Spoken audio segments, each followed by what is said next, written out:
भारतीय राष्ट्रीय कांग्रेस का वो 85 यानी 85 महाधिवेशन में आप सबका मैं दिल से स्वागत करता हूं। देश में सबसे पहले हमारे कांग्रेस पार्टी के जितने भी पीसीसी डेलीगेट्स हैं उनका मैं धन्यवाद करता हूं। आप सब ने मुझे चुना, मुझे विश्वास किया और देश की कांग्रेस का नेतृत्व करने का मौका मुझे दिया गया। कांग्रेस जनों का विश्वास ही मेरे जीवन भर की कमाई है। मैं यकीन दिलाता हूं कि मैं अपने आखिरी सांस तक कांग्रेस के मूल्यों की रक्षा करूंगा और हम सब हर बलिदान देकर देश के सामने खड़ी हर भीषण चुनौती का भी सामना करेंगे।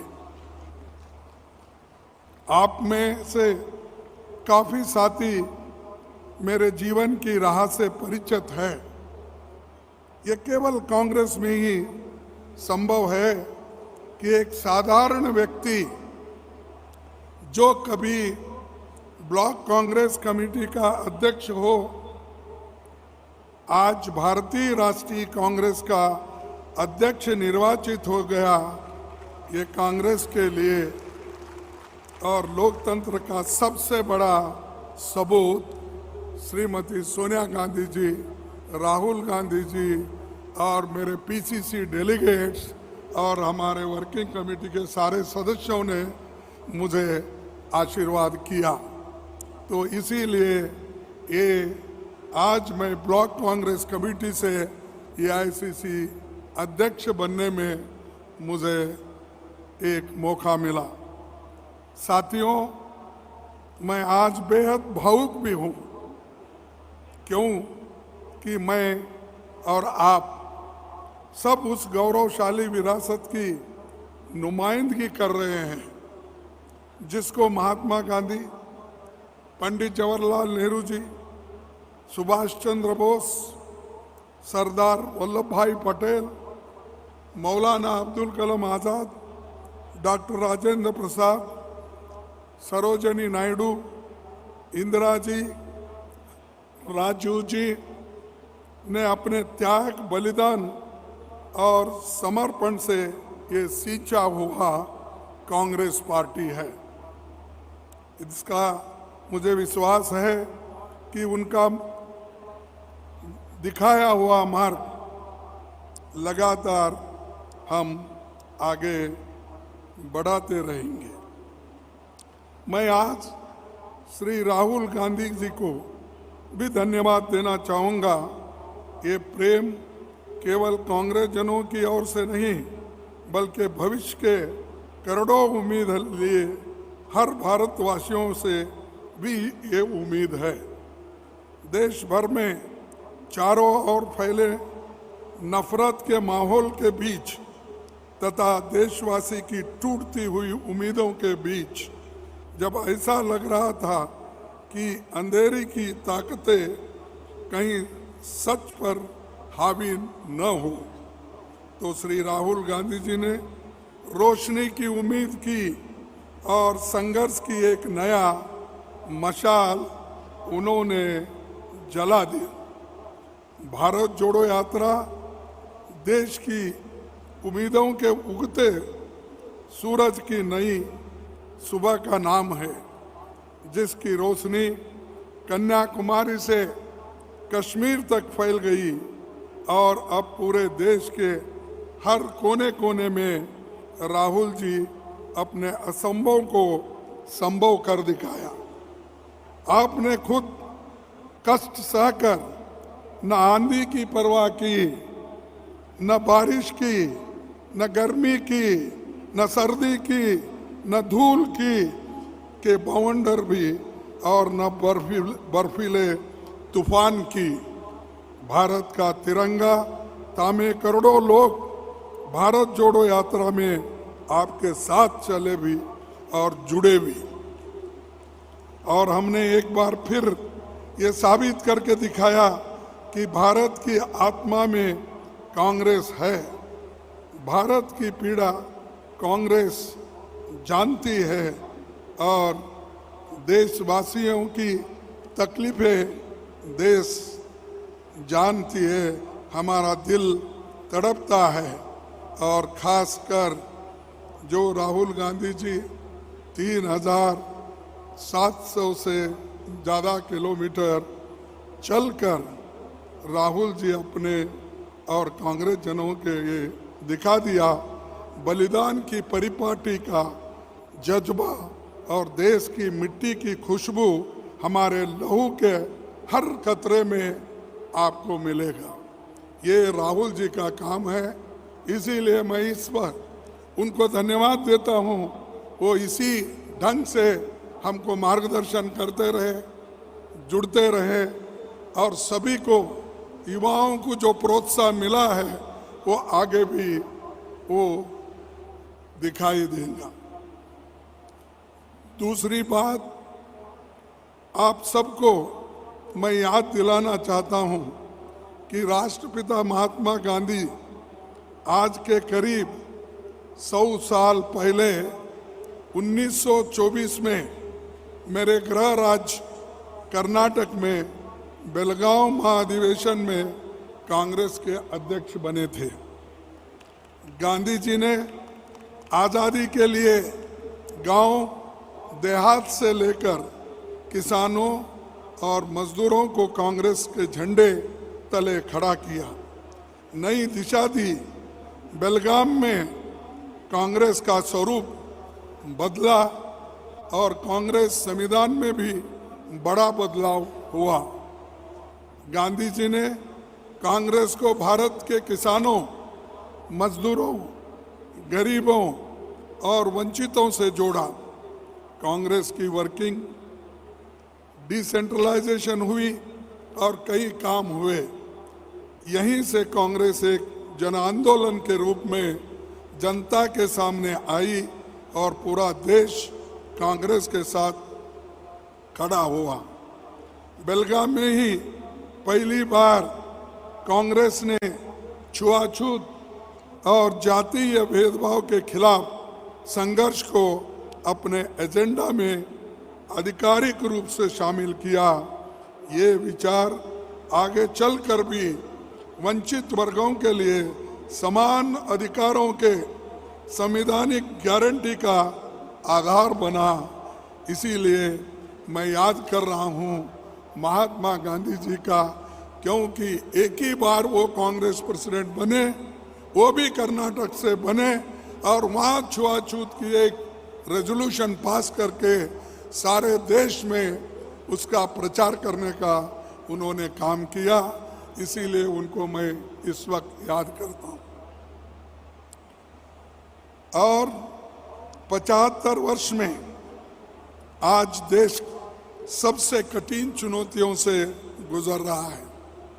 सत्ता में बैठे लोगों ने देश की जनता के अधिकारों और भारत के मूल्यों पर हमला बोल रखा है।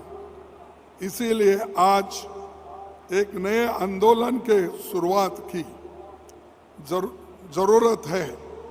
हर कांग्रेस को, हर देशवासी को आगे बढ़कर, उठकर संकल्प लेकर ये कहना होगा, सेवा, संघर्ष और बलिदान। सबसे पहले हिंदुस्तान, सेवा, संघर्ष और बलिदान, सबसे पहले हिंदुस्तान, ये हमारा नारा होगा। और देश को आज सेवा, संघर्ष और बलिदान की जरूरत है, क्योंकि भारत अपने सबसे कठिन दौर से गुजर रहा है। आज भाजपा अपने सत्ता के स्वार्थ के लिए संसद से लेकर सभी संवैधानिक संस्थाओं की मर्यादाओं का अधिकार को तोड़ रही है। भयंकर रोजगारी युवाओं के भविष्य को अंधेरे में धकेला जा रहा है। कमर तोड़ महंगाई से जनता के घर के बजट बिगड़ गया है। नोटबंदी और गलत जीएसटी से छोटे कारोबार एमएसएमई को बर्बाद कर दिया है। फसल की कीमत न देकर किसानों की आमदनी को खत्म कर दिया है। नफरत के माहौल में देश के सामाजिक माहौल बिगाड़ दिया है। और यही नहीं, ईडी, सीबीआई, इनकम टैक्स, सारे एजेंसीज को चुनी हुई सरकारों को गिराया जा रहा है। और यहाँ पर मैं बोलना चाहूँगा, इस प्लेनरी सेशन को रोकने के लिए यहाँ पर बीजेपी सरकार ने छापा मारा, रेड किया, हमारे लोगों को अरेस्ट किया, लेकिन फिर भी हमारे चीफ मिनिस्टर और यहाँ के कांग्रेस कार्यकर्ताओं ने डटकर मुकाबला करके इसको यशस्वी बनाया। ये है कांग्रेस के लिए एक बहुत बड़ी ताकत। ऐसा हम लड़ने का भी सीखना चाहिए, मुकाबला करने का भी सीखना चाहिए। अगर रोते बैठे तो कुछ नहीं मिलने वाला है। अगर आप लड़ते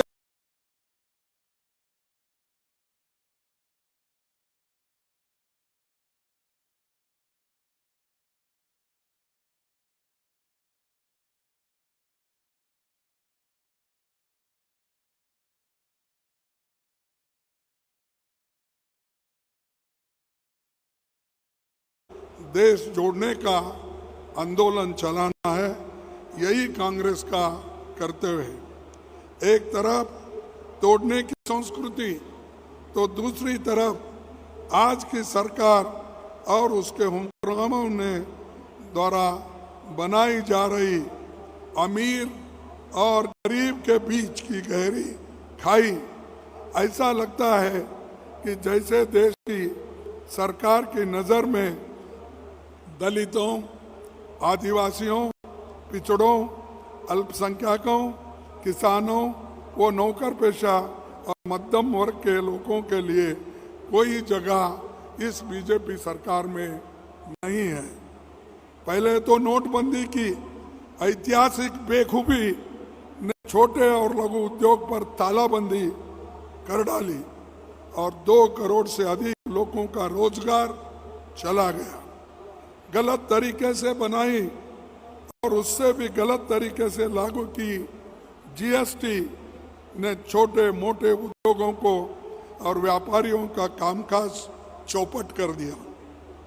कोरोना के दौरान केवल 4 घंटे के नोटिस पर रात के 12 बजे की देशबंदी ने करोड़ों मजदूरों की दर बदर की ठोकरें खाने पर मजबूर कर दिया। न दवा मिली, न डॉक्टर, न इंजेक्शन, न ऑक्सीजन, यहाँ तक कि अंतिम संस्कार भी नसीब नहीं हुआ। एक तरफ 12 करोड़ लोगों का रोजगार चला गया, तो दूसरी ओर 23 करोड़ लोग गरीबी की रेखा से नीचे धकेल दिए गए। गंगा मैया हजारों लाशों से टूटी पड़ी थी और दिल्ली की सत्ता में बैठे लोग अपनी पीठ थपा ले रहे थे कि वो उन्होंने कोविड में बहुत काम किया। आज हालत ये है कि गरीब और मध्यम वर्ग की एड़ियां रगड़ रहा है। महंगाई ने बजट और घर दोनों तोड़ डाले हैं और मुट्ठी पर अमीर मित्रों की दौलत में इतनी बढ़ोतरी हुई कि वो दुनिया के दूसरे नंबर से बड़े अमीर बन बैठे। मैं पूछता हूँ कि हमारा देश किस दौरान आ खड़ा हुआ है, जहाँ अन्नदाता किसान की प्रतिदिन की आय 27 रुपए है और प्रधानमंत्री के एक दोस्त की आय 1000 करोड़ रुपए दिन में है। देश के 72% यानी 3/4 MSME को एक फूटी कौड़ी भी नहीं कमा पाए, पर प्रधानमंत्री के एक दोस्त की संपत्ति 13 गुना यानी 1300% बढ़ जाए। और मुझे समझ में नहीं आता कि रोज इश्तिहार में खुद को छपवाने वाले दिल्ली के प्रधान सेवक ये अपने मित्र की सेवा कर रहे हैं। ऊपर से एक एक करके 70 साल में बनाई देश की हर संपत्ति को अपने मित्रों को हवाले कर रहे हैं। ये तो रेल, भेल, सेल, तेल सब बेच रहे हैं। आकाश हो, धरती हो या पाताल हो, देश की सब चीजें बेची जा रही है। मेरे देश के करोड़ों लोगों को अब चिंता है कि अब हमारी LIC और स्टेट बैंक ऑफ इंडिया भी बच पाएगा या नहीं, क्या इसको भी वो बेच लेंगे। ये आज हमको एक बहुत बड़ा हमारे सामने सवाल है। और ये सरकार सब कुछ हमने जो बनाया था उसको एक एक करके बेच खा रहे। आर्थिक खाई के बीच देश के सामाजिक भेदभाव की भयंकर खाई भी धकेल दिया है। गरीबों, मजदूरों, दलितों, आदिवासी और पिछड़ों के अधिकारों को सरेआम सत्ता के बुलडोजर से कुचला जा रहा है। देश के हालात कैसे हैं कि एक तरफ तो हर रोज 115 गरीब मजदूर आत्महत्या को मजबूर है, तो दूसरी ओर दिल्ली की सत्ता में बैठे लोग मजदूरी के मनरेगा बजट 30,000 पे आया, जो बजट 90,000 था और 100 दिन काम देने का था, उस बजट को घटाकर आज 30,000 रुपये कर दिया। 60,000 रुपये उसका घाटा यानी अलॉटमेंट कम कर दिया। तो ये गरीबों के प्रति उनका काम है। इसीलिए इस सरकार को हम चेतावनी देना चाहिए, एक होकर लड़ना चाहिए, क्योंकि 100 दिन काम के लिए आज के मिनिमम वेजेस के तहत 1,75,000 करोड़ की जरूरत है, लेकिन इन्होंने सिर्फ 30,000 करोड़ रुपए अपने बजट में रखा है। देश का दलित, आदिवासी, पिछड़े, अल्पसंख्यक वर्ग के हमारे साथी आज आत्मसम्मान और सुरक्षा की लड़ाई लड़ने को मजबूर है।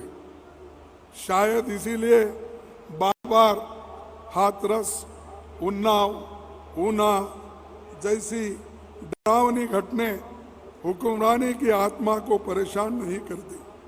साल 2015 में आज तक दलितों पर अत्याचार 13% बढ़े हैं, आदिवासियों पर अत्याचार 31% बढ़ गए हैं। और ये सब आंकड़े बन कहीं किताबों में खो गए हैं। न कोई सोचता, न सुनता, न कार्रवाई करता। गरीबों को ताकत देने के भाषण तो बहुत देते हैं, वोट लेने के लिए पिछड़ों की बात ज्यादा करते हैं, पर ये भूल जाते हैं कि सैकड़ों पब्लिक सेक्टर यूनिट्स जो आप मित्रों को बेच रहे हैं, उसमें लाखों गरीबों के लिए रिजर्वेशन की नौकरी भी चली जा रही है। और दूसरे जो OBC है, इकोनॉमिकल वीकर सेक्शन है, उनके नौकरियां भी आज जा रहे हैं, गिरते हैं। पर SC, ST, minority, pre matric scholarship को सिरे से ही खत्म कर देते हैं। क्या अब देश की सरकार के पास इतना पैसा भी नहीं बचा कि वो गरीबों के बच्चों को क्लास 1 से क्लास 8 तक स्कॉलरशिप दे सके। अगर गरीब के लिए कुछ बचा भी हो तो उस पर भी चुन चुन कर हमला बोला जाता है। शायद इसीलिए इस साल दिल्ली में बैठी सरकार ने फूड सिक्योरिटी का 90,000 करोड़ रुपया काट दिया।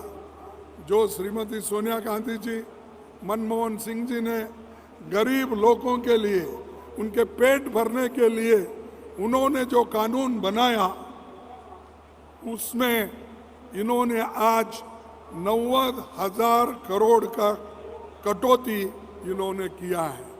आप ही सोचिए किस तरह ये सरकार चल रही है और इसको हमको लड़ना होगा।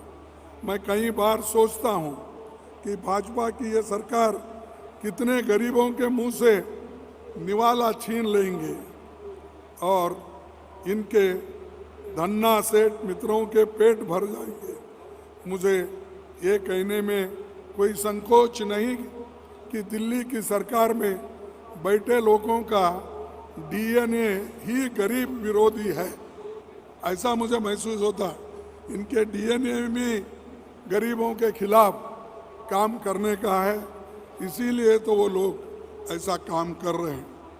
एक तरफ देश की संस्थाओं, देश के लोगों, देश के गरीबों पर हमला, तो दूसरी ओर भारत माँ की सरजमी पर हो रही चीनी द्वारा इलीगल ऑक्यूपेशन के सामने घुटने टेक हुई दिल्ली भाजपा सरकार।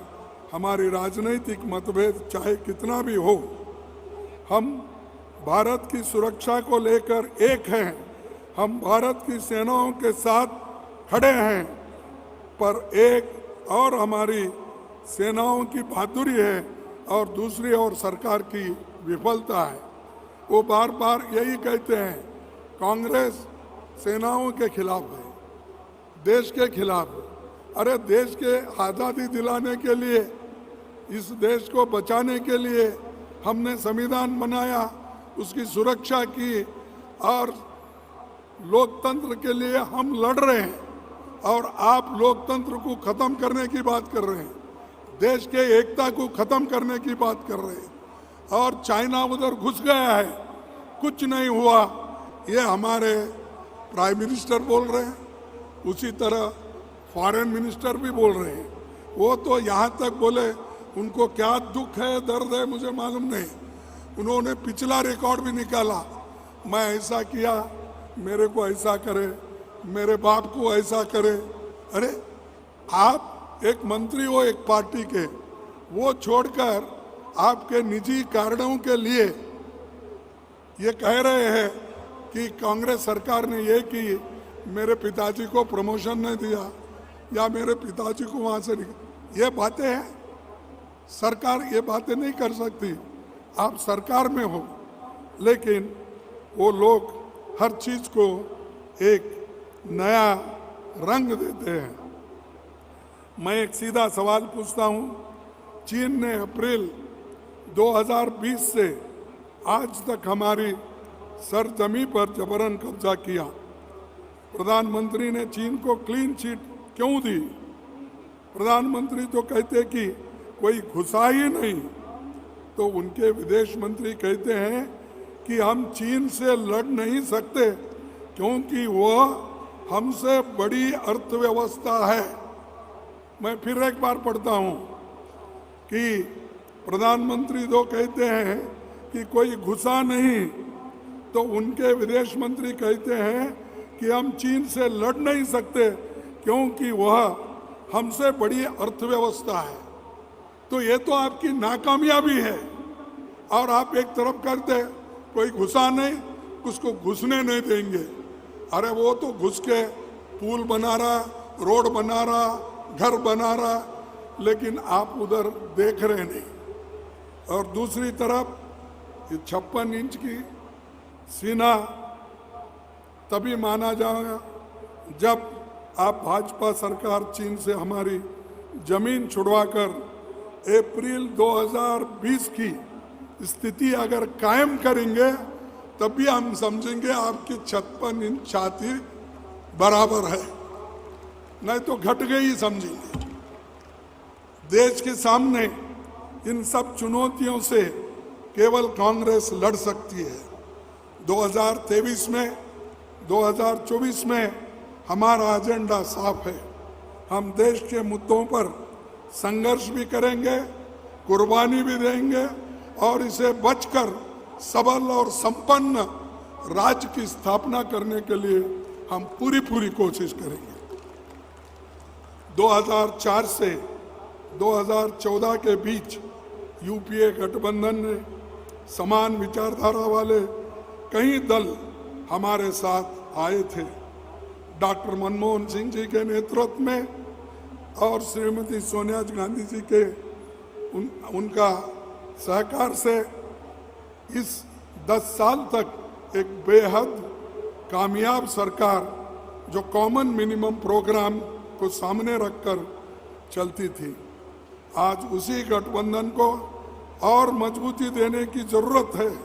वो तमाम दल जो बीजेपी आरएसएस के खिलाफ लड़ने के लिए तैयार है, हम उनको भी अपने साथ लेने को तैयार है। लेकिन ये सच्चाई भी है कि हमारी सरकार के खिलाफ बहुत बड़े षड्यंत्र के तहत झूठे आरोप लगाए गए थे। कई तरह के तत्व इसमें शामिल थे। एक बेहद ईमानदार प्रधानमंत्री और एक लोकहित की सरकार को बदनाम किया, पर आज साल बाद सच जनता के सामने आया है और ये सबको मालूम है क्या सच्चाई है। हमारा लक्ष्य ये है कि एमएसएमई के जरिए करोड़ों नए रोजगार पैदा करें। हमारा लक्ष्य ये है कि महंगाई पर लगाम लगाई जाए और चाहे गैस सिलेंडर हो, पेट्रोल डीजल हो, खाने का तेल हो, आटा दाल चावल हो या हर रोजमर्रा की चीज़ों मुनासिब दामों में दिलवा कर हम रहेंगे।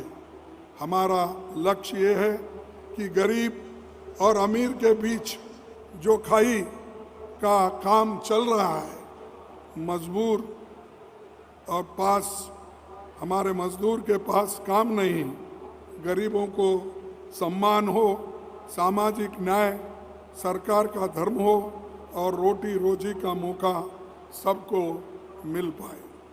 हमारा लक्ष्य है कि देश के अन्नदाता किसान को न केवल फसल की कीमत मिले, बल्कि देश का पेट पालने वाले को कभी भूखे पेट न सोना पड़े। हमारा लक्ष्य है कि नफरत का माहौल खत्म करना और देश के हर गली कूचे में मोहब्बत की दुकानें खोली जाएंगी जहां नफरत का बाजार है। गरीब, आदिवासी, अल्पसंख्यक सर उठाकर जिंदगी जिए और उन्हें बराबरी के मौके पर मिल पाए। हमारा लक्ष्य है कि देश के संविधान संस्था में बैठे लोगों की जवाबदेही भी सुनिश्चित करें, लोगों के अधिकारों की रक्षा भी करें और बगैर रोक टोक के अपना कर्तव्य निभाए। हमारा लक्ष्य है कि देश की सरकारें जनता की वोट से चुनी और बदली जाए, न कि नोटों की बोरियों से या ईडी, सीबीआई, इनकम टैक्स के धमकी से सरकार न बदले। ये हमारे भविष्य का रोड मैप है। जनता और सरकार के बीच भागीदारी और साझेदारी का नया रास्ता हम खोलेंगे। इसीलिए तो मैं कहता हूँ, देश के लिए एक साथ, देश के लिए हर एक हाथ से हाथ जोड़ो, आओ भारत जोड़ो।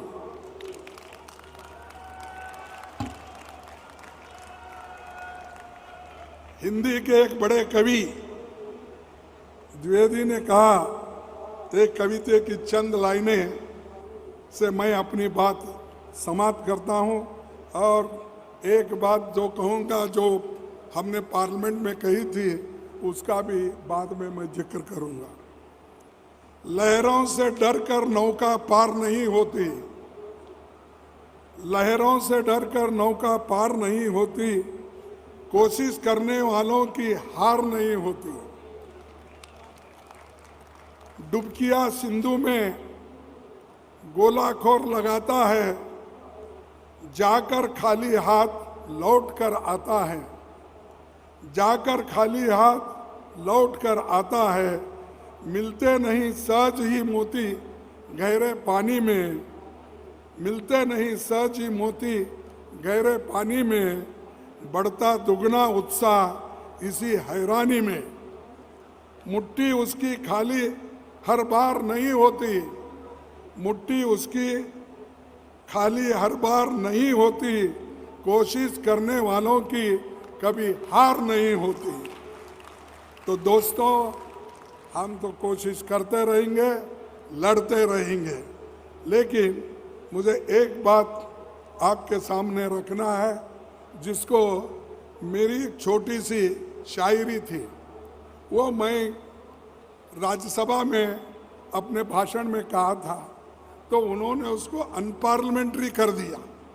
अरे भाई, हम अंदर जो बोल रहे हैं, एक साहित्य ने, एक शायरी वाले ने जो किया, जो लिखा, वो मैं पढ़ा, लेकिन मेरे को ये सजा मिली कि पूरा आधे से ज़्यादा शायरी कट गए। वो क्या था उसका मैं सिर्फ 2 शब्दों में बोलूं। नजर नहीं है नज़ारों की बात करते हैं, नजर नहीं है नज़ारों की बात करते हैं, जमी में चांद सितारों की बात करते हैं, जमी पे चांद सितारों की बात करते हैं। वो हाथ जोड़कर बस्ती को लूटने वाले, वो हाथ जोड़कर बस्ती को लूटने वाले भरी सभा में सुधारों की बात करते हैं। बड़ा हसीन है उनकी ज़बान की जादू, बड़ा हसीन है उनकी ज़बान की जादू, लगा के आग बहारों की बात करते हैं। मिली कमान तो अटकी नजर खजाने पर, मिली कमान तो अटकी नजर खजाने पर, नदी सुखा के किनारों की बात करते हैं। वही गरीब बनाते हैं आम लोगों को, वही नसीब के मारों की बात करते हैं। वही गरीब बनाते हैं और आम लोगों की वही नसीब के मारे की बात करते हैं। इसमें आप बोलिए अनपार्लियामेंट्री क्या है? कौन से शब्द पार्लियामेंट में नहीं बोला जा सकता, आप कहिए। तो ये पूरा शायरी उन्होंने निकाल दिया। ठीक है, हम जनता में पढ़ेंगे, जनता उसको सुनेगी। मैं इंग्लिश में 2 शब्द बोलूँगा, 2 मिनट में मेरे भाषण को मैं खत्म करूँगा। I now wish to briefly speak in English, giving a gist of the main points made in my speech for the sake of people who are not fully conversant in Hindi. Firstly, I would like to thank all the PCC delegates who elected me as the President of Congress Party. I once again thank them for this election. On this occasion, on behalf of crores of our workers, I would also like to express my gratitude towards Srimati Sonia Gandhi ji, led the party as the Congress President for more than 22 years.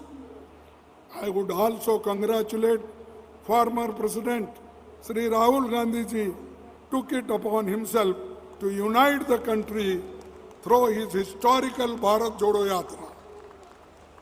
Bharat Jodo Yatra united the country and brought people from all walks of life together. Not only that, it also emerged as a strong voice against the unprecedented challenges that we face today.